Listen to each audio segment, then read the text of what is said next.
The story began in 1957 during the Cold War when aerial photos taken of eastern Turkey while searching for Soviet missile bases revealed a strange boat-shaped formation in the mountains about 6,300 feet above sea level. Is that the Ark? Is that Noah's Ark? And he knew he would need permission to excavate in order to learn anything about what was beneath the surface. So he returned home and enlisted a number of friends to help him pray for an earthquake to reveal more. The earthquake had dropped the soil around the object, and a large crack extended the entire length. He could see what looked to him like the remains of decayed rib timbers along the now exposed sides. This is so good. I love this. It was 515 feet, or exactly 300 Royal Egyptian cubits. He was now convinced. That's Noah's Ark. 1987, in the mountains of Ararat, Turkey officially recognized the discovery of Noah's Ark. The remains of the massive ship were dedicated during a special ceremony. Guest of honor was Ron Wyatt, due to his 10 years of research at the site. That's extraordinary. He found an ancient stele, like an ancient billboard, which depicted the boat shape, the familiar mountain ridge, several birds, and 8 faces within the boat shape. Clearly, this was a reference to the ship of Noah and its 8 survivors. This is incredible.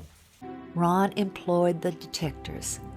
He found distinct metal lines down the entire length of the object, while no metal readings were obtained just outside of it. Keep walking. Do you want a measuring tape to measure these things, how far apart they are? You're incredible, God. Thank you, Jesus. Thank you, Lord, that's even existing today. Dr. Baumgardner and Ron scanned the entire site with 3 different types of metal detectors. Placing rocks at each metal reading, they then attached tapes to show the lines. This exciting evidence also attracted the interest of ABC's 2020. Thank you that we can see it, Jesus. John, as a scientist,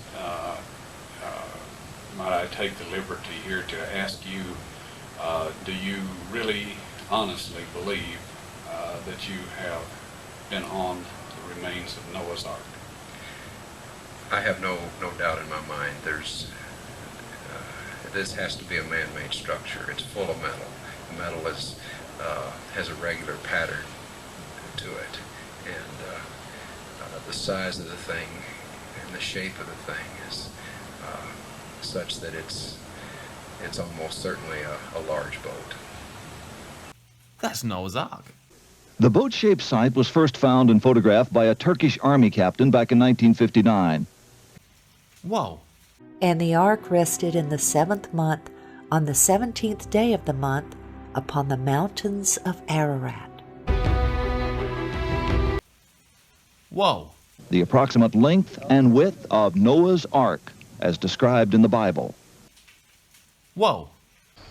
The initial scans were very impressive, showing internal structure consistent with bulkheads and rooms.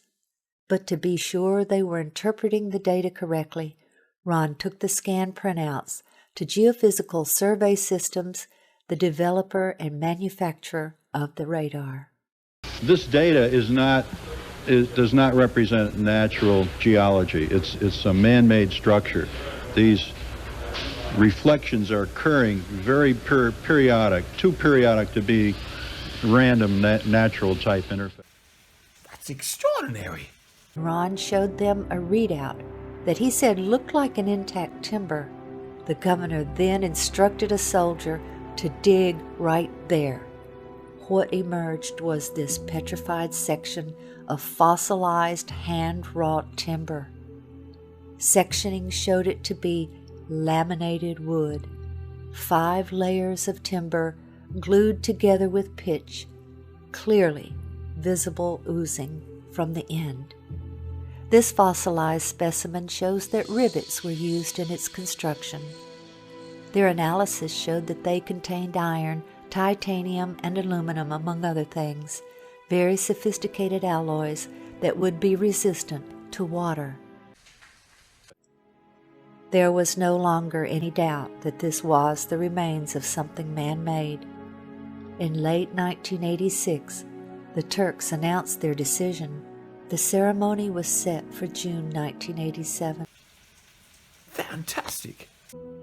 By faith, Noah, being divinely warned of things not yet seen, moved with godly fear, prepared an ark for the saving of his household, by which he condemned the world, and became heir of the righteousness which is according to faith. Love that we have found the ark.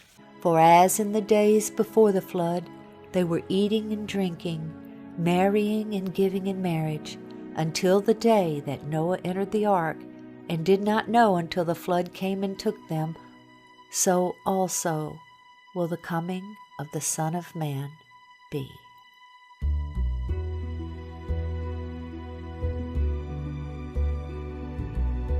I love it. Thank you, Jesus.